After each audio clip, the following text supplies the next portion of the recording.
Fala, meu povo do agro, tudo bem com vocês?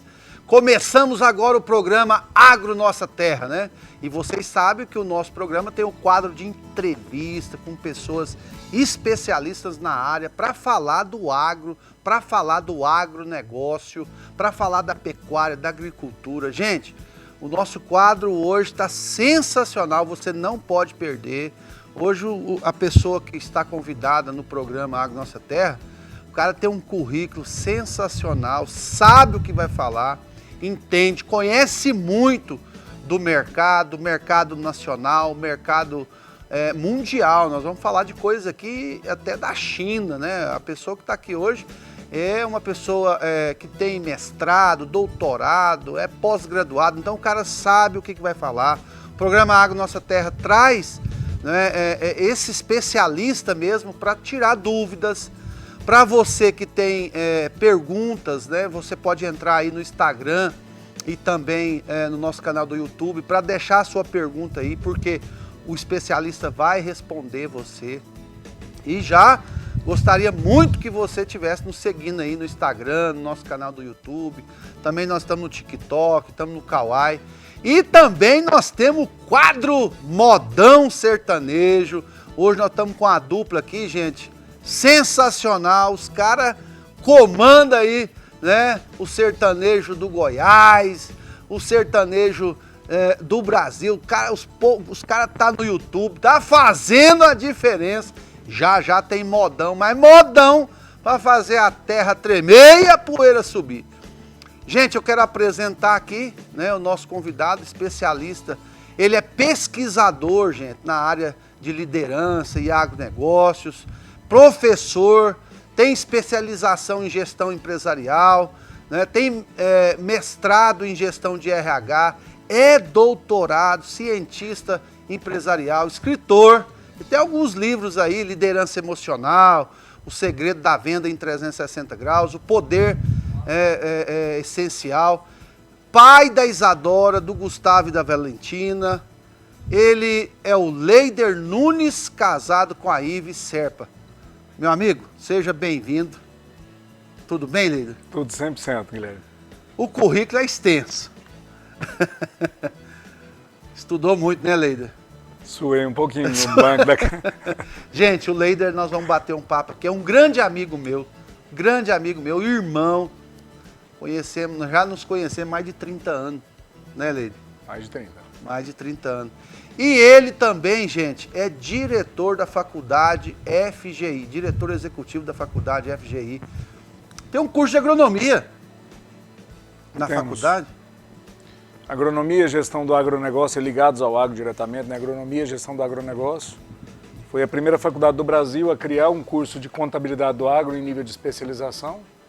E temos curso na área de direito do agronegócio, gestão do agronegócio, pecuária de corte, gestão de confinamento, solo e manejo da produção de grãos. Não, então temos, né, Leider? É uma faculdade realmente que está muito ligada e conectada com o agronegócio. Gente, você quer estudar aí, fazer agronomia? Entra aí agora no site e segue o Instagram aí da faculdade FGI, uma faculdade aí que tem nota acima de 4, né? A gente estava conversando, tá acima de 4 do MEC, né? Nossa nota mínima aí é 4, inclusive o curso de agronomia a gente está abrindo agora em Goiânia, né? Agora a gente abre um polo já para atender Goiânia e região com curso de agronomia, mais uma opção de curso de agronomia aqui para Goiânia e região. Gente, o programa hoje tá imperdível, fica ligado com a gente aí, tá imperdível. Muita coisa eu e o Leider nós vamos conversar aqui. E quero apresentar os meus amigos aqui, uma dupla sertaneja, o Ortiz e o Santa Cruz. Tudo bem com vocês? Ô, Guilherme Júnior, prazer demais, hein? Obrigado pelo convite, obrigado pelo carinho. É bom demais ter vocês aqui, ué. Feliz demais estar com você. Satisfação. Né? Bom demais. O programa Agro, a gente que gosta do sertanejo, agro tem tudo a ver, né? Nós vive disso, né? Exatamente. Eu vivo do agro, sabe? Exatamente. Eu O vivo estado do do Goiás agro. fortíssimo, né? E nós estávamos conversando aqui, vocês também tem o canal do YouTube lá, o Instagram, tudo, né? Tem o Instagram lá, Ortiz e Santa Cruz, o pessoal que está assistindo a gente aí, entra lá, Ortiz com Z, Santa Cruz com Z, igual tá na tela aí. Tem canal do YouTube, tem todo o nosso trabalho lá, nossas músicas, nosso DVD. O pessoal pode curtir também. E nós não podemos deixar de falar também aqui, né? é casado com... Eu sou casado com a dona Thalisier, nome difícil, né? Thalisier. Nome trincado, né? E pai? E tem os menininhos lá, tem o Bernardo, tem a Beatriz, que já é maior, e tem o Marco Antônio também, que é o outro menino. E o Santa Cruz? Eu sou meio largado na vida. Mas eu tenho meus pichotinhos lá, o Felipe e a Aurora, estão lá no Paraná. A gente tá aqui tá em Goiás aí, vai fazer 5 meses ainda, então tá gatinhando ainda em Goiânia. Então as crianças ficaram pra lá. Mas vamos fazer o chicote estralar então? Bora, meu filho. Então bora de modão de viola. Mesmo. Simbora sim. Andei, andei, andei até encontrar esse amor tão bonito que me fez parar nesse pedaço de chão, no coração do sertão encontrei meu lugar. E no final do dia um fogo faz companhia e um violeiro toca pra gente sonhar. Aqui não se vê tristeza em meio à natureza, no coração sertanejo é que é o meu lugar. No coração sertanejo é que é o meu lugar. Andei, andei até encontrar. Modão sertanejo, esse é o Santa Cruz e Ortiz. Bom demais. Que dupla, hein? Beleza. Mas vou bater um papo com essa fera aqui, ó. Gente, pensa num camarada que tá preparado pra responder vocês. Não sou eu, não. Eu tenho umas perguntas pra ele aqui, mas vocês podem entrar aí no Instagram dele, aí você pode entrar no Instagram também da Faculdade FGI e tirar suas dúvidas. Inclusive agora, ele estava comentando aqui, nós vamos ter o curso de agronomia pela FGI em Goiânia, né? Isso. Nós já temos o curso de agronomia em Jataí, né? E agora a gente vai abrir Goiânia. Muito bom. Já vamos abrir, não, já está aberto, já começamos a fazer matrícula a partir dessa semana. Gente, e o nosso assunto aqui com o Leider é tão bom e tão tem tanto conteúdo que vocês vão nos acompanhar e ele, já estou falando para ele que ele vai ter que vir um próximo programa para a gente continuar esse bate-papo, porque é riquíssimo. A gente conversou hoje em off os assuntos que a gente iria tratar aqui, né? E eu percebi que realmente tem muita coisa, muito conteúdo. Uma delas, o Leider, a pergunta é: como a dependência do mercado chinês traz impacto à estabilidade econômica dos produtores rurais brasileiros, especialmente nesse período de crise? Guilherme, a primeira coisa que a gente tem que entender é essa relação do Brasil e China, né? É uma relação complexa que a gente, dependendo do ponto de vista que você observa, que você olha, você tem uma matriz de cores completamente diferente. O que significa isso? Se eu olhar do ponto de vista da China, a China, para crescer a ritmo de 5, 6, 7, 8, 10%, ela precisa de proteína. Existe um fenômeno econômico que acontece todas as vezes que a gente começa a fazer um país sair da pobreza absoluta e ganhando renda per capita, né? Ou seja, pega a riqueza do país, divide pelo número de habitantes, você sabe ali a média que cada habitante daquele país ganha. Então, existe uma coisa chamada fenômeno da proteína. O que significa isso? Eu sou muito pobre, né? Vamos considerar que no Brasil quem ganha menos de meio salário mínimo, essa pessoa tem dificuldade principalmente de comer proteína. Tem. Então ela não vai comer uma carne de vaca, né, uma carne de boi, ela vai comer geralmente frequência, ovo, né? Geralmente ali é uma proteína rara para ela, né? E às vezes realmente passa muito tempo sem comer proteína nobre, certo? Vai comer ali às vezes um osso, né, um mocotó, né, um negócio, mas essas pessoas consomem geralmente ovos e carne de frango, que é a proteína mais barata, certo? Ou consome os processados, né? As salsichas da vida, que aí se coloca ali proteína de soja e outras proteínas mais baratas para se compor um produto para que a gente possa comer. Muito hambúrguer você vai ler lá, aqueles principalmente das marcas mais baratas, você vai ler lá na composição, você tem germe de trigo, você tem farelo de soja na composição, não é carne pura, né? Então, quando você sai de meio salário mínimo e passa a ganhar um salário mínimo, você melhora a qualidade da alimentação consumindo principalmente proteína. Então, você sai de um consumo de carboidrato e passa a comer mais proteína. Esse é o fenômeno econômico. Quando eu vou para 2 salários mínimos, esse movimento continua acontecendo. Quando eu vou para 3 salários mínimos, esse movimento continua acontecendo.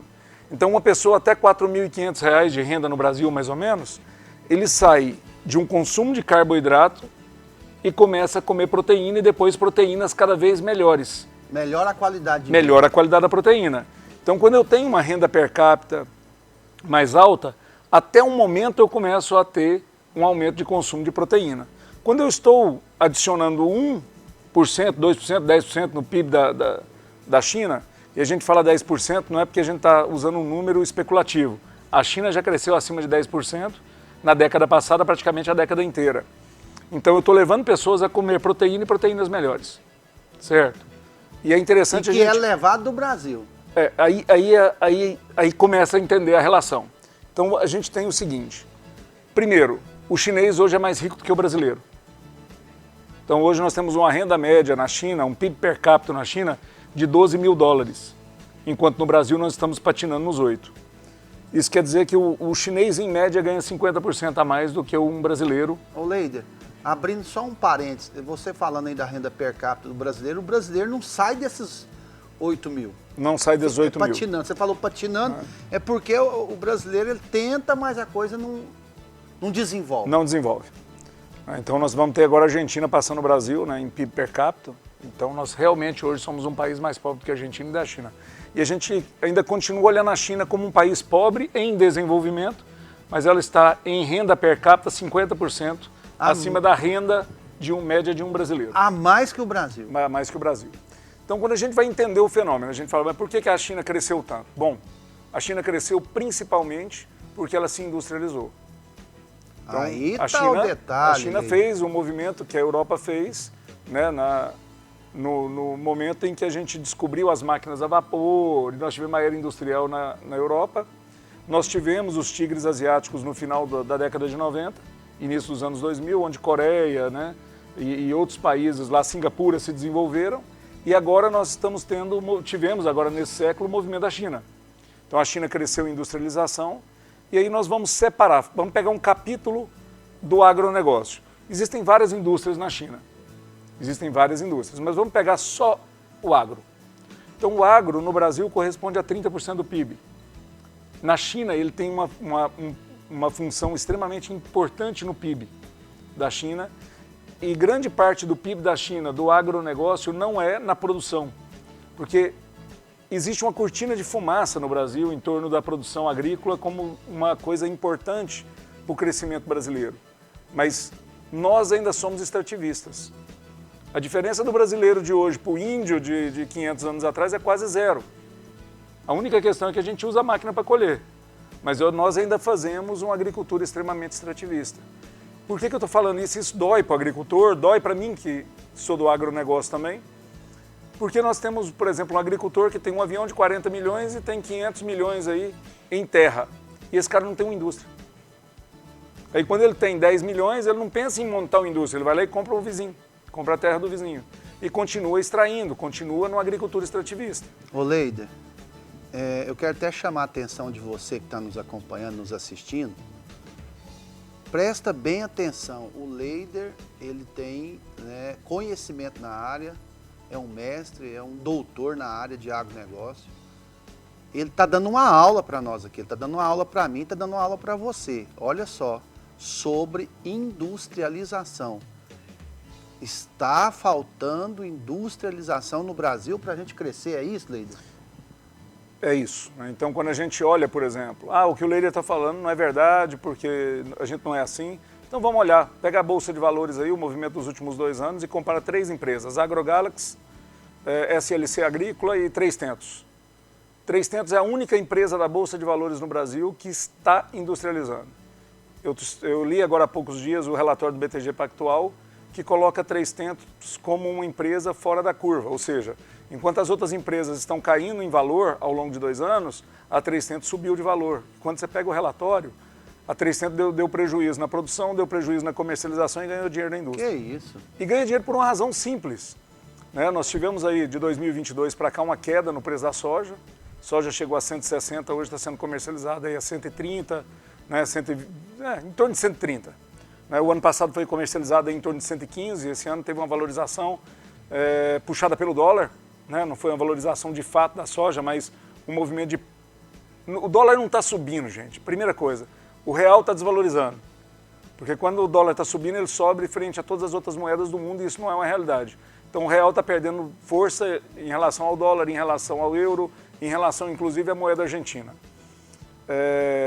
Então quando a gente olha essa questão do preço da commodity, a gente entende, por exemplo, eu sou um produtor, eu pago o meu peão em reais e há 3 anos atrás o meu peão custava 15%, 20% a menos, né, porque nós tivemos os aumentos aí consecutivos no salário mínimo, com a política de aumento do salário mínimo do governo, a gente tem um impacto aí de PIB mais crescimento o crescimento do Brasil, mais a inflação.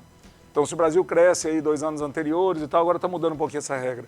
Mas a gente tem um impacto na folha de pagamento maior.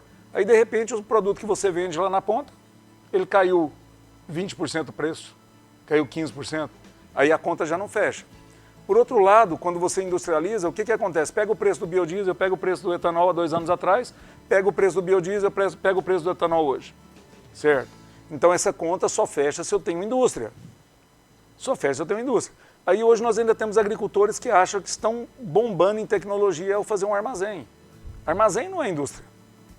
Armazém é o lugar onde você vai armazenar a sua safra. Vai guardar o produto. De repente fazer uma comercialização melhor, aproveitar uma logística reversa, né? Isso. Aproveitar aquele momento que o cara vem trazer o adubo para você, já leva a soja e Não é o que você falou, não é indústria. Não é indústria.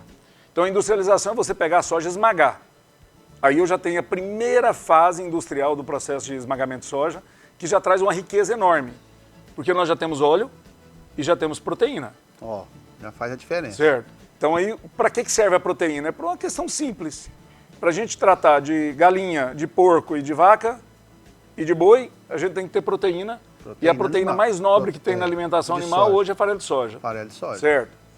Para tirar o leite da vaca. Para tirar o leite da vaca. Ah, mas a gente tem a ureia que, né, no ruminante, aí, no caso do bovino, a gente consegue fazer um nitrogênio não proteico, né? Mas é limitado, a gente consegue só um determinado volume. A gente tem hoje o BDG, que é a proteína que sai lá do processo industrial do etanol de milho.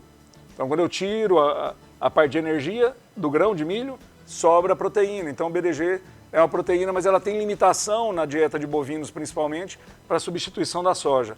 Então, a soja é a grande riqueza do Brasil. Aí eu pego, acabo de produzir, colho com muita tecnologia, o Brasil dá show em tecnologia, embarco isso num caminhão e mando para a China. Chega lá na China, o chinês pega a soja, esmaga o grão, faz biodiesel, faz energia, pega o nosso farelo de soja e cria boi, cria ave, cria suíno. E deixa de importar do pecuarista brasileiro. Pega o nosso produto e enriquece, né? E enriquece lá e faz a proteína mais... Porque farelo de soja é barato. Se você olhar à frente, é 1 quilo de carne de bovino. Porque eles abriu a cabeça em relação à indústria. Porque eles são um país que está se industrializando. Eles são um país industrial. E nós ficamos preocupados se a China vai plantar na África, se a China... Gente, é uma conta simples. Matemática de boteco. Se eu pego a soja, esmago a soja em Jataí, produzo biodiesel de um lado, certo? Ou hoje, a Caramuru, muito produtor não sabe disso, a Caramuru montou uma fábrica de etanol de soja. Então já consegue tirar o etanol de soja. Mas eu pego lá, Jataí tem a segunda safra de milho, né? Então eu faço biodiesel com a soja e faço etanol com milho. Jataí se torna a primeira cidade do Brasil autossuficiente em combustíveis. Jataí passa a exportar biodiesel, certo? Exportar etanol. Já exporta porque Jataí tem a Raizen lá, que é a maior fábrica de etanol do mundo, mas de cana, né? Mas então, você imagina, cana, milho, soja sendo totalmente extraído e esmagado então, em Rio Verde. Então o etanol sai também da própria soja. Da própria soja. Existe tecnologia, Caramuru tem essa tecnologia hoje. Gente, ó, tem muito assunto aqui, vocês estão percebendo, né? Tem muito assunto. O Leider está capacitado para isso, vai responder muitas coisas aqui. Vai ensinar, tá dando aula para mim e para você. Fica ligado aí, nós vamos a um breve intervalo, já já a gente volta. Fica ligadinho, é rapidinho, é pai bola. Pois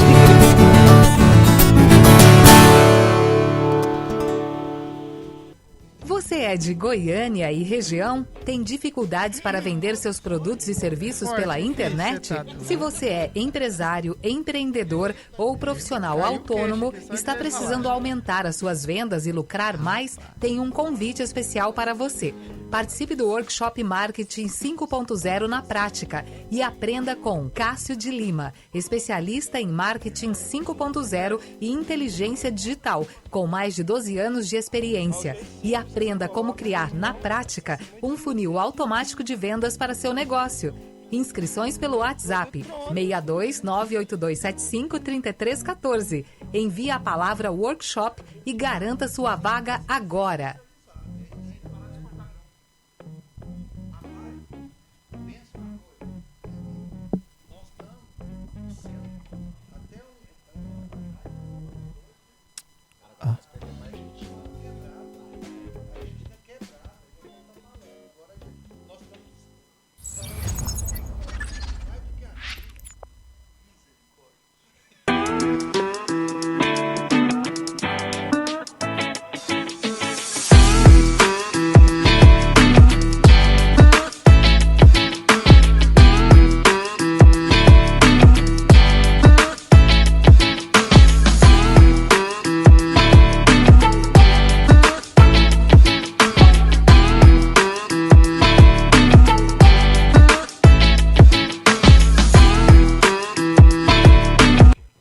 Há mais de 8 anos de história, a Goiás Lubrificantes é especialista em troca de óleo para veículos leves e pesados. Realizamos troca de óleo de câmbio automático, além de filtro de combustível e de ar.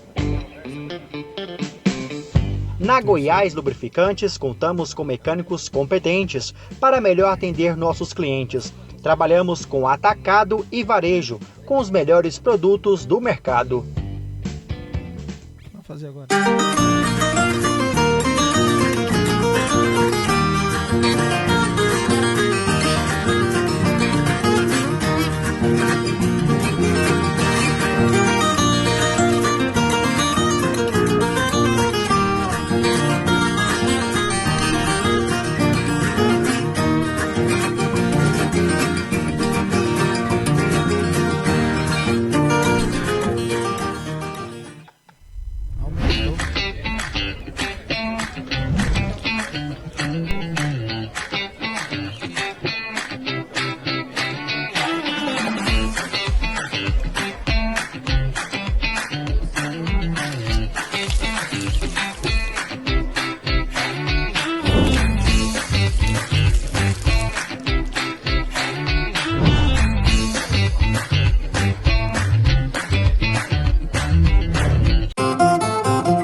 Fala, meu povo do agro! Voltamos com mais um programa do Agro Nossa Terra e nós vamos de modão de viola, mas antes eu quero chamar a sua atenção aí, anuncie conosco, vamos anunciar o seu negócio, a sua empresa, a sua loja, tem o contato comercial aí, fala com o Fernando Bittencourt aí, que aí ele vai resolver seu problema e vamos lançar aqui o seu seu negócio aqui, tá? Sua empresa, sua loja, e vai ser sensacional.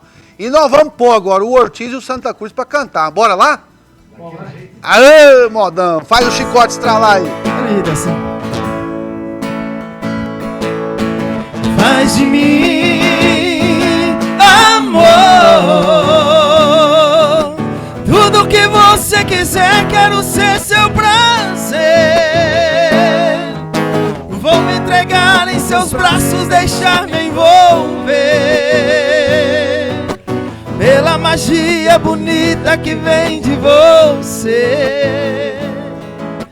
Vou me entregar em seus braços, deixar me envolver pela magia bonita que vem de você.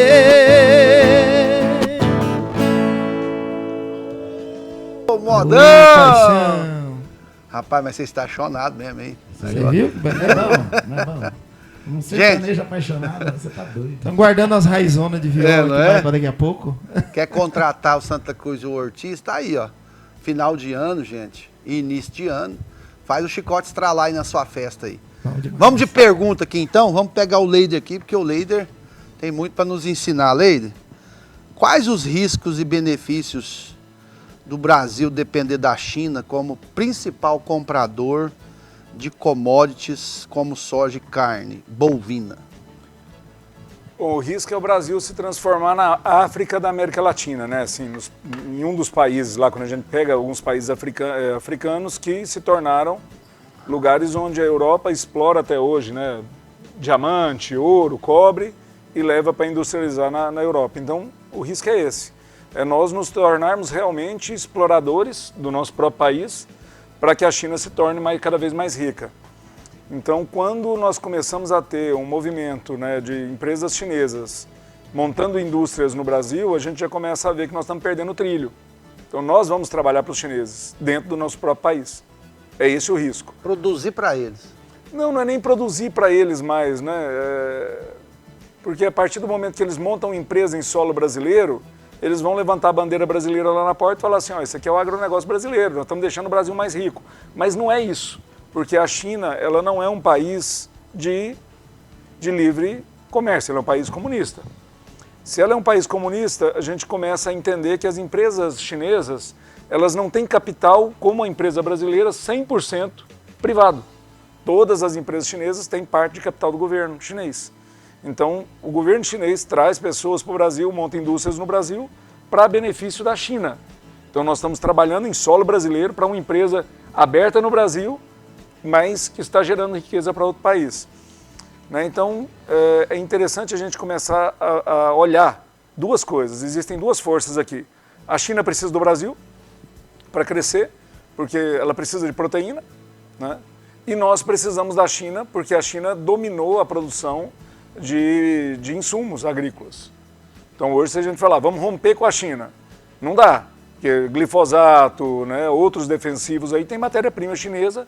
A gente não consegue mais ter uma dependência, o agronegócio não consegue ter uma dependência da China e não consegue ter uma independência da Rússia, não consegue ter independência de alguns países da Europa, justamente porque a tecnologia de produção dos insumos que vão na agricultura brasileira, desde os adubos aos defensivos, né, dos Estados Unidos às sementes, a gente tem uma dependência tecnológica. Não tem problema nenhum você ter isso. A grande questão é que você se mostra fraco ao você falar, olha, o Brasil depende da China. Não é uma realidade. Né? Aí você fica numa posição de submissão. Então nós não estamos valorizando, por nós sermos extrativistas e nós estarmos sempre produzindo produtos de baixo valor agregado, a gente tem baixa autoestima. Nós falamos bem do agro brasileiro, somos orgulhosos com o agro que a gente construiu, mas quando a gente senta na mesa de negociação com o chinês na nossa frente, nós trememos. A gente fica com medo do chinês não comprar de nós. Aí a gente começa a olhar, tá bom, se os chineses não comprarem proteína do Brasil, eles vão comprar de quem? Da Argentina? A Argentina não tem como aumentar muito a área plantada. Eu estava na Argentina agora há pouco tempo, né? Faço pesquisa junto com pesquisadores argentinos, faço meu doutorado lá na UCES, né? Na Universidade de Ciências Econômicas e Sociais de Buenos Aires.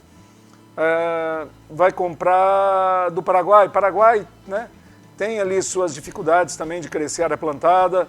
Vai comprar do Uruguai. O Uruguai está com a com agricultura em praticamente toda a área agricultável, com pecuária em toda a área que ele pode produzir. É restrita ainda. Então, assim, não tem onde aumentar. Tem uma fronteira na China, mas é muito pequena. Tem uma fronteira na África, mas existem os fatores sociais que limitam, né? Muitas tribos, muitas guerras, muita complexidade ali. A Ucrânia está num processo de guerra, perdeu uma parte da produção, mas também não tem como avançar muito, porque congela quase metade do ano. Então sobra o Brasil. É o único país que pode suprir o crescimento da China em demanda de proteína e proteína de alta qualidade. E proteína de alta qualidade com preço baixo. Só que nós precisamos levar para a China, deixar de levar grão para a China e começar a levar farelo de soja, óleo, frango, suíno, bovino e de preferência os cortes já, né, prontos, que a gente gere emprego no Brasil, produz um produto de maior valor agregado e enviamos para a China. Só com esse movimento de industrialização nós conseguimos adicionar 50% de riqueza no agro brasileiro, só com o movimento de industrialização. Ô Leider, e você, um exemplo, é óbvio que hoje nós não podemos falar que o Brasil consegue ser autossuficiente, mas se mudar essa política pelo que você está falando aí, nós podemos, não em curto prazo, mas em longo prazo, ter uma mudança geral e podemos crescer muito internamente ou não? O Brasil consegue fazer 50 anos em 5, em termos de industrialização no agro. Por uma razão simples. O agro não tem problema de crédito. O agro não tem problema de crédito. A hora que você olha o nível de endividamento do agronegócio brasileiro com relação... É lógico que tem muita empresa do agro entrando em recuperação judicial. Mas entrando porque o momento realmente, o preço da commodity caiu e as empresas não estavam preparadas.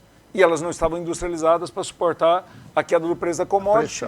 Né, e compensar a queda do preço da commodity com o aumento de valor dos produtos industrializados. E aí você entra num ciclo realmente muito negativo e às vezes você não tem liquidez, ou seja, eu tenho lá um patrimônio líquido, né, de 500 milhões, mas eu não tenho dinheiro no caixa para fazer frente a 5 milhões que está vencendo semana que vem.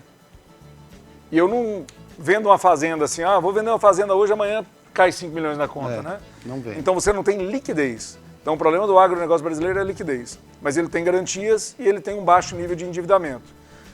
Com isso a gente consegue captar dinheiro e colocar no agronegócio. Aí depende de algumas vontades. Primeiro, a vontade pública, né, de regulamentar esse processo de industrialização para que você possa abrir capital na bolsa, certo? Então, por exemplo, eu vou montar uma agroindústria em Jataí.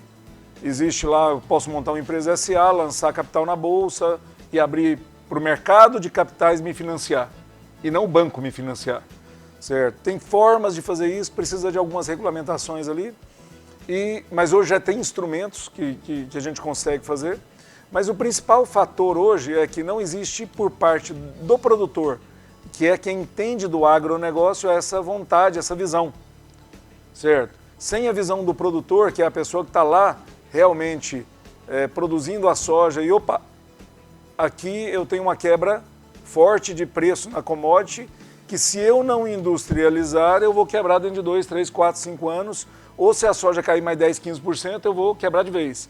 Mas se eu industrializar, eu não quebro, porque eu vou vender óleo, eu vou vender farelo de soja, eu vou vender biodiesel, eu vou vender etanol. E o mercado brasileiro tem um horizonte de crescimento do preço da energia muito grande. Nós sabemos que, ao longo do tempo, não há nenhum sinal de que gasolina, diesel, etanol vão ficar mais baratos. Nenhum horizonte que você aponta aí nos próximos 5, 10 anos coloca combustíveis no Brasil de forma a ter um valor decrescente de preço. Então, se eu estou hoje olhando para a China e falando eu preciso da China, eu não preciso da China para ficar rico, para ser um país mais rico. Eu preciso de indústria. Indústria de brasileiro, feita por brasileiro para brasileiro. Porque a hora que essa indústria for da China, e eu não estou falando de China como um exemplo negativo, não. Pode ser do Canadá, dos Estados Unidos, da Europa, não interessa. Se eu tenho empresas de fora dominando o agro brasileiro, eu vou ter um agro trabalhando para outro país. O que nós estamos falando, o que você está ensinando aqui, dando uma aula, é para industrializar, não é deixar de vender o produto, né, Leider? Porque aí vem uma outra pergunta, Guilherme, como é que nós chegamos até aqui? Né? Como é que nós chegamos até aqui? Bom, quando a gente pega 2002, a gente começa a fazer uma análise histórica. Vamos lá, 2002, nós tivemos a primeira eleição do governo, né, do governo atual, do presidente Lula. Não vou entrar em política aqui, não é esse o fato, mas nós tivemos a primeira eleição do presidente Lula. E ali nós tínhamos um país que era totalmente dependente do custeio rural. Custeio agrícola que era feito pelo Banco do Brasil. Nenhum outro banco operava custeio, só Banco do Brasil. Então o produtor ficava esperando o custeio do Banco do Brasil para financiar principalmente a produção, né? Plantio, financiar principalmente tudo. Ali, né? A mão de obra, combustível, né? Que a máquina ele comprava a prazo, assim, tal, mas o combustível, mão de obra, o adubo ali, muita coisa era à vista. Então ele dependia disso. Saía o plano safra, ele pegava o dinheiro, plantava, colhia, pagava o Banco do Brasil. E é importante a gente entender essa relação, né? O Banco do Brasil me dava dinheiro para o produtor. E o que o produtor fazia? Como que o produtor pagava? Com dinheiro. Então o banco empresta dinheiro e quer dinheiro. Depois de 2002, nós tivemos uma crise muito séria de 2004 a 2006, né, justamente com queda do preço da commodity, muito semelhante ao que a gente tem hoje. Queda de preço de commodity, baixa liquidez, Banco do Brasil saindo da exposição ao risco, diminuindo crédito para o agronegócio. Né, tivemos um pedido de reestruturação dessa dívida do setor, que alguns setores da sociedade chamam de calote do agro, né, tal, mas não é bem isso, é só um alongamento da dívida. E aí nós tivemos uma entrada da China no circuito.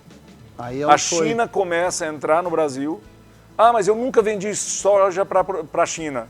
Você vendeu para Cargill, você vendeu para DM, você vendeu para Caramuru, né, que é uma empresa brasileira, Caramuru, mas você vendeu para Caramuru, e que tem o seguinte, a China não tinha capacidade, credibilidade junto ao produtor brasileiro para chegar e falar assim, me vende sua soja, que eu assino um contrato e eu vou honrar o contrato com você.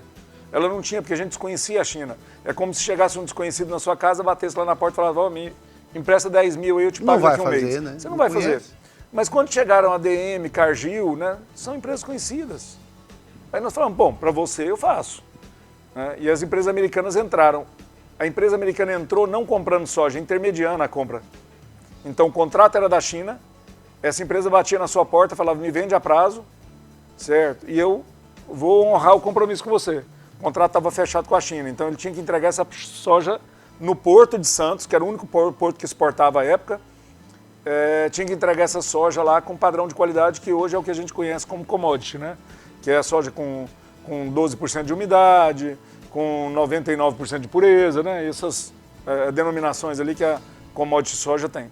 Então, dentro desse cenário, nós começamos a ter um agro que basicamente produzia grão para exportar. E hoje, se você falar, olha, você precisa industrializar, o produtor olha para você e fala, tá bom, mas eu não tenho liquidez. Porque eu dependo da Cargill, da DM, da Caramuru, eu preciso dessas empresas para comprar 50%, 60% da minha soja antecipada, para que eu consiga financiar a minha safra, produzir e depois entregar. Aí eu fico com 40%. Beleza, então vamos fazer o seguinte, pega os 30%, 40%, 20%, 10% de lucro que você tem e junta 10 produtores e industrializa. É uma ideia. Certo, é uma ideia. É uma ideia. Nós podemos fazer isso com capital fechado, onde os produtores param de comprar terra do vizinho e começam a montar indústria para se beneficiarem, ou nós podemos fazer isso com capital aberto, estruturar uma empresa, essa empresa captar dinheiro no mercado e montar essa indústria, né? E nós estamos falando principalmente de soja e milho, esmagar soja e milho, e esmagando soja e milho a gente tem proteína para alimentar animais que vão gerar proteína de valor agregado maior. Ô Leider, nós estamos aqui num programa aqui, estamos, né, na Grande Goiânia, em 70 municípios aí do estado de Goiás, e a audiência é muito grande nossa aí no programa. Se uma pessoa aí, um produtor rural, um empresário, quiser uma consultoria sua, você consegue dar essa consultoria? Você consegue atender essa pessoa? Guilherme, hoje eu não faço consultoria mais. Agora, eu fiz um compromisso quando eu entrei no doutorado para pesquisar a área do agronegócio na América Latina, junto com pesquisadores do Uruguai, Paraguai e Argentina. certo? Sou o único pesquisador da língua brasileira que está realmente hoje, de língua portuguesa. Eu não gosto nem de falar língua portuguesa, porque eu já acho que é brasileiro há muito tempo. Eu sou o único pesquisador, né, que realmente olha o agro brasileiro para compor junto com eles. Pra você ter uma noção, a China passou a América Latina em esmagamento de soja em 2020. China sozinha esmaga mais soja do que Paraguai, Brasil, Argentina e Uruguai juntos. Que isso, gente. Certo. Então ela não faz isso só no Brasil. Por isso que ele está revoltado aqui, gente. Ela não faz isso só no Brasil. Ela e faz está isso trazendo no Brasil, conhecimento para nós. Faz na Argentina, faz no Uruguai, faz no Paraguai. O produtor de soja do Brasil vai lá para o Paraguai, produzir soja no Paraguai e entregava à China do mesmo jeito. Só entrega, às vezes, em porto diferente, né? Então, quando a gente começa a ver um movimento de empobrecimento da América Latina em virtude da exploração ainda primária, né? Você ainda ser um país extrativista, a gente começa a olhar e falar, tá, tem algo errado. Tem algo errado. Tem algo errado quando um produtor que fatura 100 milhões produzindo alimento, ele não consegue realmente sobreviver a uma queda de preço como nós tivemos agora recentemente. Então esse cenário aí, nós hoje somos um país dependente da China em termos de financiamento, mas o dinheiro triangula nos Estados Unidos, né, pelas grandes trades da vida, e aí hoje nós temos como ter independência. Agora, é da noite para o dia? Depende. Com conhecimento, sim. Sem conhecimento, não. Não depende de dinheiro. Dinheiro nós temos. Crédito nós temos. E se a gente olhar o capitalismo não é o tanto de dinheiro que você tem que resolve. Capitalismo é inteligência financeira. É a sua capacidade de endividamento. A sua capacidade de endividamento ela é maior do que a sua capacidade financeira. Quer saber por quê? Se você hoje, por exemplo, tem 100 mil no bolso, você não comprou a Hilux. Zero você não compra, não, concorda? Não, compra. Mas chega um cara lá que tem crédito, bate na porta da Toyota e fala assim, eu quero uma Hilux, ele compra, financiado. Ele não tem os 100 mil, às vezes ele não tem nem 50, ele dá entrada de 20% lá. Isso. Certo? Então, para a gente fazer acontecer na indústria, não precisa de dinheiro, precisa de crédito, e crédito o agro tem. Precisa de lastro financeiro, quando os financiamentos são muito grandes, lastro financeiro o nosso agro tem. Ou precisa de inteligência de mercado para abrir sociedades anônimas, colocar em bolsa, né, como a SLC colocou, como o 300 colocou, como a AgroGalaxy colocou e outras empresas do agro. Inclusive hoje a Bolsa de Valores tem a Bolsa, né? A B3 fundou uma bolsa só de empresas do agronegócio. Então a pergunta que eu te fiz é o seguinte, você então, hoje você não, se um empresário quiser uma consultoria, hoje você não tem condição para isso? Não tenho. Agora, o que eu consigo fazer? Reuniu 10 empresários, 15 empresários, vamos falar de como a gente corrige essa curva? Aí a gente consegue dar uma consultoria quando a gente fala em escala. E fazer um planejamento. E qualquer produtor que queira buscar soluções aí para industrializar o seu negócio, Faculdade FGI, nossos professores, coordenadores, todo mundo hoje se une para achar uma saída para que seja para um produtor ou para um conjunto de produtores ou para uma região. Nós temos novos prefeitos aí. Conversei agora com o secretário de Desenvolvimento de Jataí, de Desenvolvimento Econômico de Jataí, e falei para ele justamente isso. Precisamos industrializar Jataí. Nós não podemos mais tem mandar... potencial demais, né, Leide? Guilherme, a cidade é um exemplo. Muito produtiva. Um exemplo. Hoje Jataí é metade do PIB de Rio Verde. Por quê? Por causa da Comigo. A Comigo pega a soja de Jataí até hoje e industrializa em Rio Verde. Rio Verde ficou rico e Jataí está para trás. Porque industrializou. Industrializou. É isso que né? ele está falando aqui. Da China não, e outra coisa, você falando da China aqui, gente, como ele comentou, né? A China antes não tinha crédito. Ela se planejou, ela já tinha essa visão e hoje é o que o Leider está ensinando aqui para mim e para você, que a China hoje domina mais do que a América Latina, gente. Industrializar os produtos e a gente produz e manda para eles. Ó, nós vamos para um breve intervalo, mas antes do breve intervalo, deixa eu só fazer um anúncio aqui. Nós vamos ter um sorteio agora, em março nós vamos sortear lá no Resort Ilhas do Lago, em Caldas Novas, nós vamos sortear um final de semana, o programa Agro Nossa Terra, com apoio cultural dos seus anunciantes, está oferecendo aí esse final de semana lá em Caldas Novas, esse resort aí, Ilhas do Lago, sensacional, gente, top de linha. Você vai entrar na sexta-feira e vai sair no domingo, 5 pessoas, né? Vai você e mais 4 pessoas. Como que eu faço para participar? Você precisa escanear aí, tá na tela. Escaneia o seu celular aí, entra pro grupo oficial do Zap, né? Do programa. Segue aí o Instagram, segue o nosso canal e escreve lá, ó. Quero participar do sorteio Ilhas do Lago. Tá bom?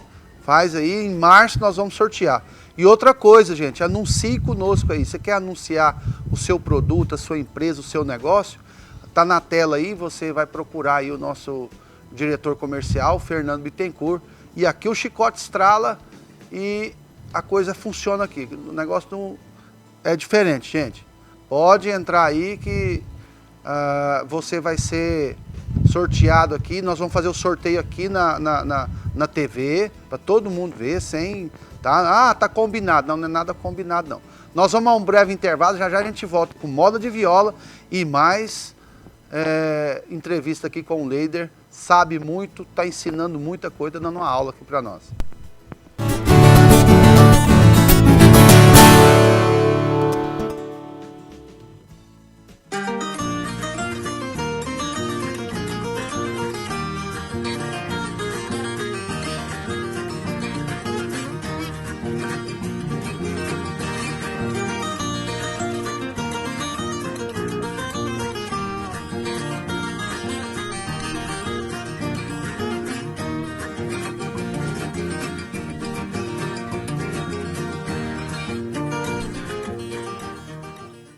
É de Goiânia e região? Tem dificuldades para vender seus produtos e serviços pela internet? Se você é empresário, empreendedor ou profissional autônomo, está precisando aumentar as suas vendas e lucrar mais, tem um convite especial para você.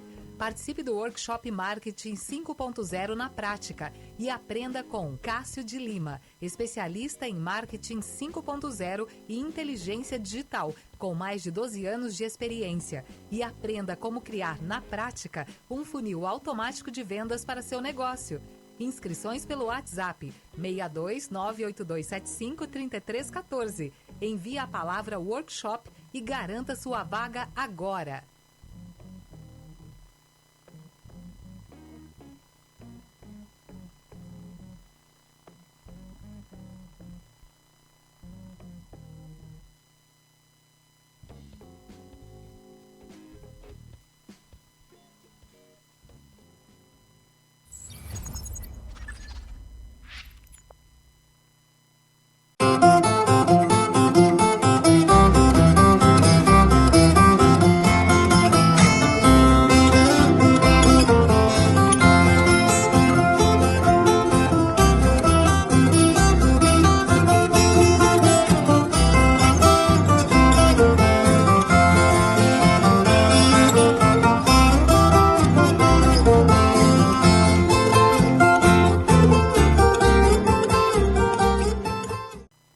Há mais de 8 anos de história, a Goiás Lubrificantes é especialista em troca de óleo para veículos leves e pesados. Realizamos troca de óleo de câmbio automático, além de filtro de combustível e de ar.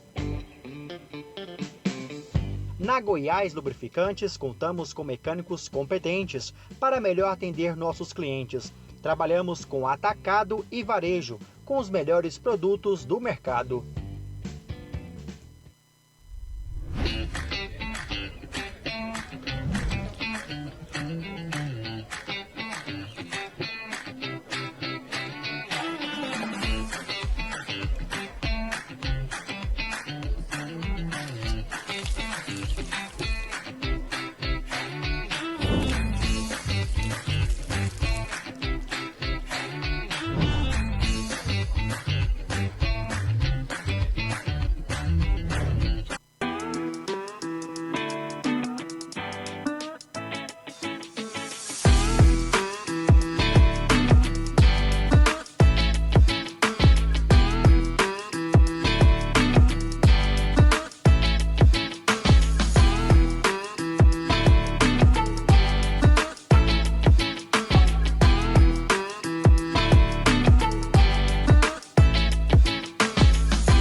Muito bem, voltamos com o programa Agro Nossa Terra. E eu tenho uma coisa para falar para você. Eu tenho um verso que eu amo demais e vou contar para você. Conheço um velho ditado que é do tempo do Agás. Diz que um pai trata de 10 filhos não trata de um pai. Sentindo o peso dos anos, sem poder mais trabalhar, o velho peão estradeiro com seu filho foi morar. O rapaz era casado e a mulher deu de implicar. Você manda o velho embora, se não quiser que eu vá. E o rapaz de coração duro com seu velho foi falar. Para o Senhor se mudar, meu pai, eu vim lhe pedir. Hoje, aqui da minha casa, o Senhor tem que sair. Mas leve esse couro de boi que eu acabei de curtir, para lhe servir de coberta aonde o Senhor dormir.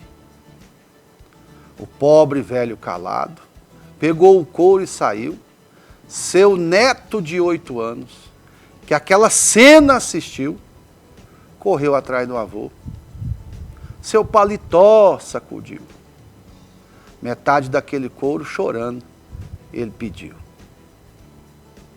O velhinho comovido, para não ver o neto chorando, partiu o couro do meio e para o netinho foi dando.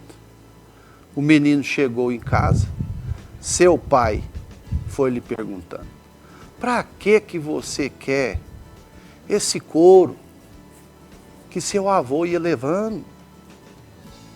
Disse o menino ao pai: um dia eu vou me casar, o senhor vai ficar velho e comigo vai morar.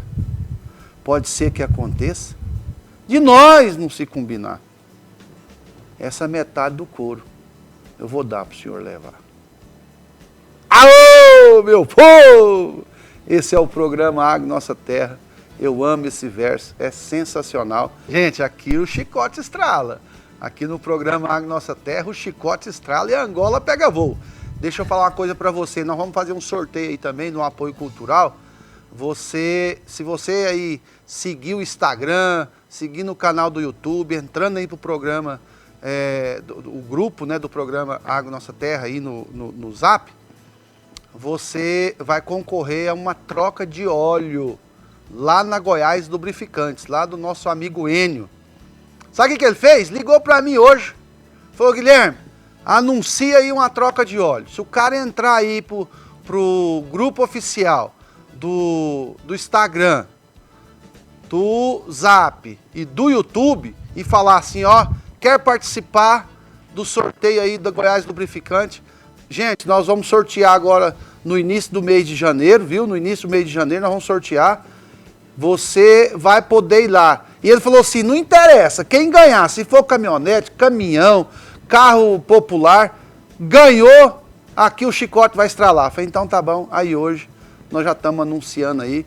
Entra aí, gente, quer participar também do sorteio da troca de óleo aí na Goiás Lubrificantes, do meu amigo Enio. E nós vamos de entrevista, vamos continuar aqui, porque a fera está aqui do meu lado, o Leider, gente. O homem sabe muito, estamos falando de relação China-Brasil, Brasil e China. E mais uma pergunta para ele aqui, ó.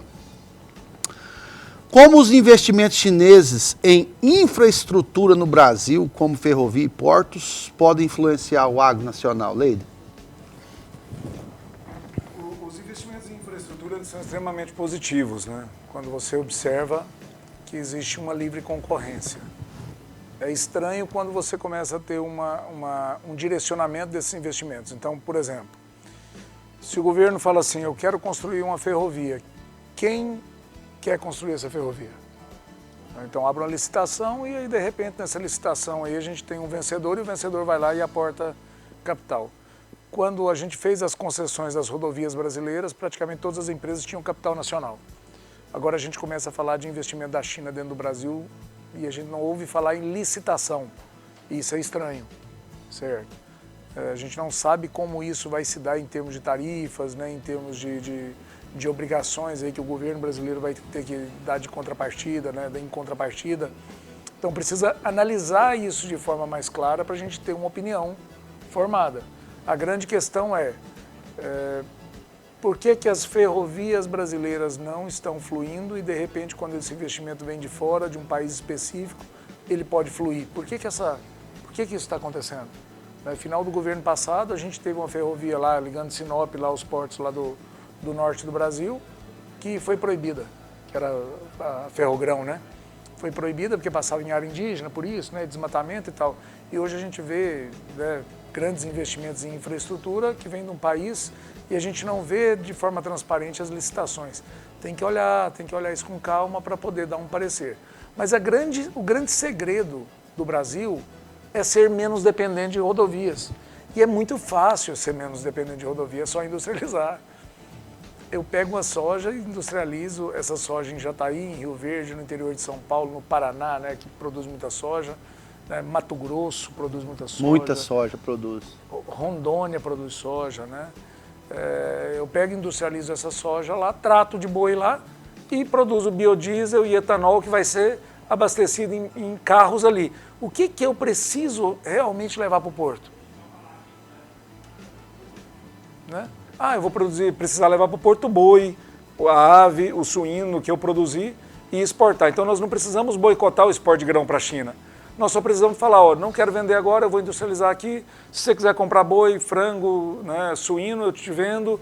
Se você quiser comprar farelo de soja, eu te vendo. Se você quiser comprar biodiesel, eu te vendo. Etanol, eu te vendo. Porque eu quero industrializar, eu quero um pouquinho dessa riqueza. Entendeu? Entendi. Eu quero deixar de ser índio e começar a ser industrialista, né? Quero deixar de ser índio e começar a parecer com o europeu, com o americano.